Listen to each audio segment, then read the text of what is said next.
Surat Chennai expressway विषयी महत्त्वाची update.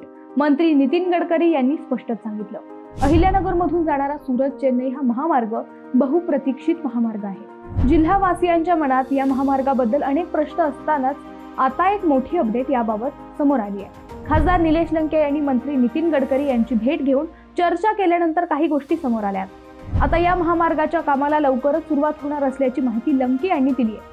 सदर प्रकल्पासंदर्भातील प्रलंबित निर्णय येत्या 1 महिन्यात घेण्यात येईल व प्रकल्पाच्या कामाला लवकरच सुरुवात करण्यात येईल अशी ग्वाही गडकरींनी दिली आहे। अहिल्यानगर जिल्हा हा साखर, सिमेंट व खत उद्योगांमुळे औद्योगिक दृष्टिकोनातून महत्त्वाचा असून हा महामार्ग जिल्ह्याच्या आर्थिक व औद्योगिक विकासाला मोठी चालना देईल असे खासदार निलेश लंके यांनी म्हटलंय। या कामासाठी केंद्र सरकारच्या पातळीवर आवश्यक ती सर्व मदत केली जाईल अशी ग्वाही मंत्री नितीन गडकरी यांनी यावेळी दिली आहे। त्यामुळे आता या महामार्गाचे काम महिन्याभरात सुरू झालेले दिसेल। मित्रांनो, गडकरींविषयी तुम्हाला काय वाटते कमेंट करून नक्की सांगा।